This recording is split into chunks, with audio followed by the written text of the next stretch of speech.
Familia, buenas tardes. Les traemos la segunda parte de la historia a la que titulamos Bendición o Pacto Demoníaco. Les recordamos que aquí somos portavoz de sus vivencias. Respetamos cualquier tipo de creencias, religión o postura espiritual. Respetamos a todos y a todas por parejo. Antes de continuar con el relato, quiero agradecer enormemente a la persona que nos envió la historia. Muchísimas gracias por tomar esta página para contar la misma. Estoy sin palabras y muy emocionado de poder presentarles las pruebas que nos enviaron. Sin más, les dejo el relato. Soy tu amigo el Ángel Obscuro. Bendiciones, gente hermosa.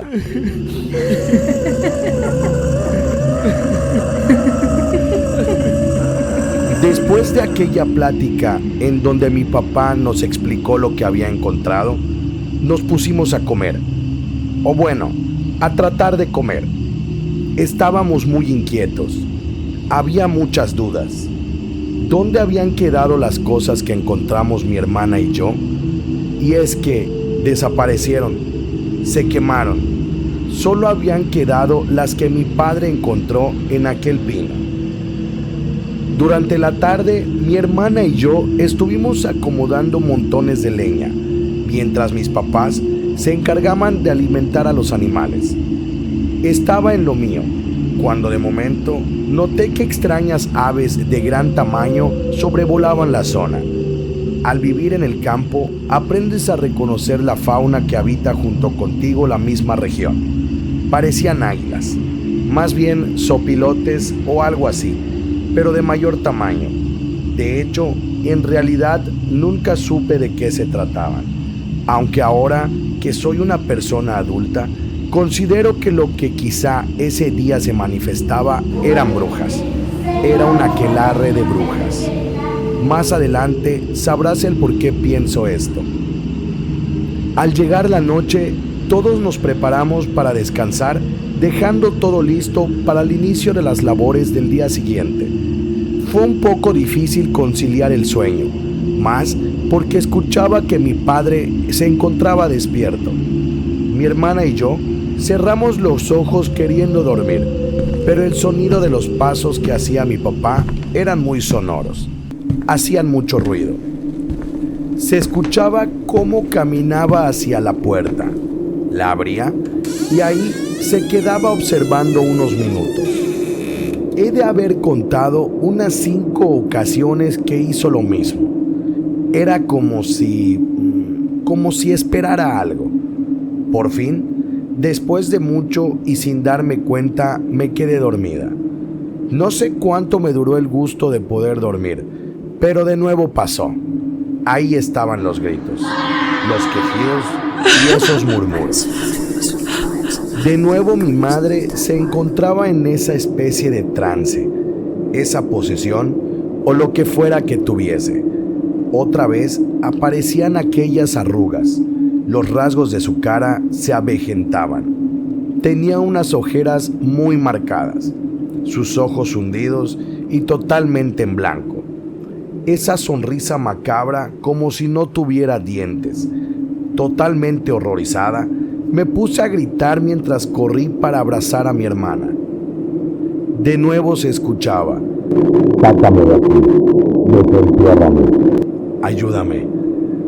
En esta ocasión, aquellas palabras no salían tan solo de la boca de quien fuera mi mamita, sino salía de todos lados. Se escuchaba dentro de casa y por fuera. No lo sé, o quizás sonaba dentro de mi cabeza. Todo fue espantosa. Me dio muchísimo miedo. «Tranquilas, hermosas, todo está bien», rezaba mi papá con seguridad. Al decir esto, se acercó y tomó a mi mamá del brazo. Más bien, agarró a lo que sea que estaba utilizando a mi mamá para comunicarse con nosotros, y ambos comenzaron a caminar hacia la salida.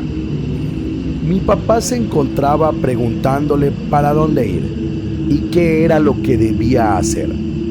Aquello solo se reía, se carcajeaba de una manera aterradora. Mi hermana y yo solo temblábamos. Yo cerraba los ojos y de nuevo los abría por la curiosidad. Métanse al baño, decía mi padre. Pero nosotras seguíamos ahí, paradas en pánico, viendo aquella siniestra manifestación. No queríamos estar solas. Volteé a ver la hora, 4:15 de la madrugada. De momento, a lo lejos se escuchó cómo aullaban los coyotes, o quizá era un perro de gran tamaño, no lo sé. Para ese momento, mi padre se encontraba tomando una linterna y una pala, además de que le puso unas mantas por encima a mi mamá. Era como si mi papá se encontrara esperando que sucediera esto. Ella caminaba a paso corto hacia la salida, como si de una persona de mucha edad se tratara, mientras apuntaba hacia la oscuridad con su brazo extendido. Poco a poco vimos que se fueron perdiendo en la oscuridad, alumbrando su alrededor con aquel halo de luz que desprendía su lámpara. Nosotras no parábamos de gritar, estábamos aterradas. Con la desesperación de habernos quedado solas, nos encerramos en el baño y ahí, en total silencio, esperamos a que regresara mi mamá y mi papá, cosa que no fue hasta que los rayos del sol ya habían salido. El reloj marcaba las 8:25 de la mañana y nosotras, mi hermana y yo, seguíamos encerradas en la habitación del baño. De momento, se escuchó cómo abrían aquella puerta de nuestro humilde hogar. Eran mi papá y mi mamá. Ambos venían con cara de impresión. Estaban sudados y extrañamente sonriendo. Pasaron a casa. Mi papá dejó caer al piso una de las mantas que llevaba para mi mamá. En ella venían envueltas unas monedas de color dorado. Tenían tierra. Eran 10. Mis papás estaban felices y nosotras no entendíamos qué pasaba. Ángel Obscuro, estoy por terminar mi historia. Aquí te contaré lo que sé, lo que vi que pasó y lo que viví. Hay muchas cosas que mis padres no me quisieron decir, muchas cosas que yo no vi, pero por eso te mando las fotos, para que veas lo que conservo. Presta atención. Lo que supimos ese día fue muy poco por la edad que teníamos. Más bien, sabemos esto por los comentarios de mi padre antes de morir y por lo que le sacamos de información a mi mamá, ya que una de las principales reglas de este trato es que no se puede contar por los 4 vientos. Nadie más que nosotros y tú, junto con tus elementos, saben esta historia. O sea, todo esto por eso pedí que fuera de forma anónima. No se nos tiene permitido revelar nuestra identidad. Son libres de no creer, pero te juro que esto es verdad. Esto le sucedió a mi familia. Esa madrugada, al quedarnos encerradas en el baño, mi papá salió con mi mamá.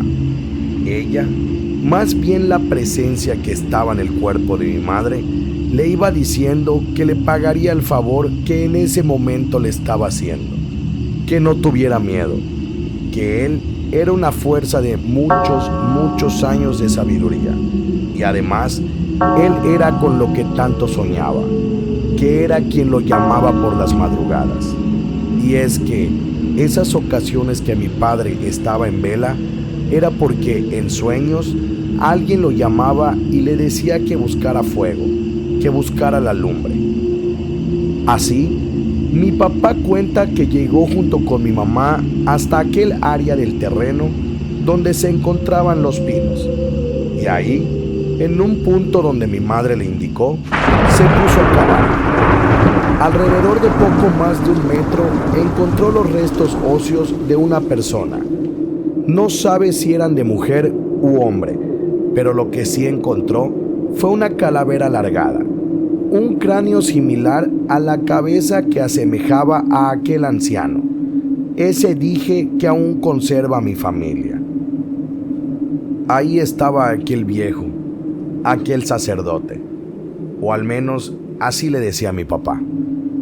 mencionaba que mi madre solo estaba de pie dando pequeños brincos de júbilo, de alegría, que parecía que brincaba al ritmo de alguna melodía que se escuchaba en el fuerte viento. Era claro que estaba feliz de ser encontrado. Con otra de las mantas que tenía, se puso a recoger lo que encontró: las piezas óseas, unos cuchillos, unas cadenas, y ahí, de la nada, comenzaron a brotar una a una las monedas de oro, aparte de otras cosas que no nos dijo. Las envolvió y siguió las órdenes que le dio la voz cavernosa que salía de mi madre. Después de hacer aquello que le ordenaron, mi mamá cayó sentada al piso. Una vez que mi madre reaccionó, mi papá le contó lo que te acabo de relatar. Por supuesto que mi madre no recordaba absolutamente nada, y ella se encontraba excelente. Era como si hubiera tenido una noche reparadora, cuando la realidad es que mi madre nunca estuvo durmiendo, al menos su cuerpo. Las 3 siguientes noches, mis padres tuvieron sueños iguales. ¿A qué me refiero? Por lo que ellos contaban, dormían y se encontraban en sus sueños, ya sea que uno llegara primero al sueño del otro o viceversa. Los sueños fueron cortos, para darles instrucciones. Sin embargo, en el tercer sueño hubo un regalo de más. Un sueño, unos números, y con esos números la lotería. También te mando fotos para que veas que no te miento. Ante todo y sobre todo, debían conservar el dije por siempre en unas circunstancias que solo nosotros sabemos, o al menos hasta que él nos diga dónde y cómo enterrarlo. Te repito que te cuento esto por el respeto que le dan a tus historias, y porque lo hacemos a modo de agradecimiento a aquella fuerza que llegó a visitarnos, que llegó para ayudarnos. No sé bien qué es lo que nos protege y nos acompaña, ya que no solo una ocasión hemos sido afortunados en los números, pero como te dije, no puedo hablar más de eso. Por último, déjame decirte que después de desenterrar aquel cuerpo, el del anciano, mi padre refirió en varias ocasiones volver a soñar con él, pero ya no era un humano normal. O sea, déjame te explico. Lo soñaba en llamas. Soñaba que se le caía la piel. Era un esqueleto con carne podrida. Mientras hablaba con él, que sentía un olor nauseabundo en su sueño. O mejor dicho, que se despertaba con un olor en la nariz. Un olor a putrefacción. ¿Ya sabes de qué te hablo? En la cultura maya hay un dios llamado Apuch.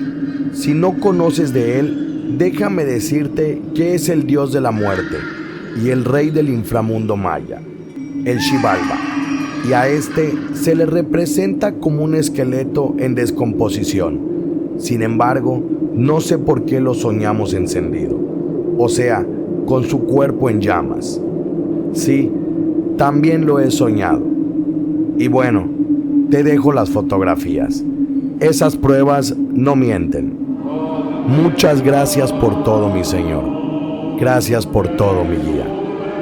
Avísame apenas esté mi relato en tu canal y por favor no olvides dejarme en total anónimo. Me fascina la manera en cómo relatas las historias. Saludos a todos los miembros de tu canal. Espero que crezcan mucho más.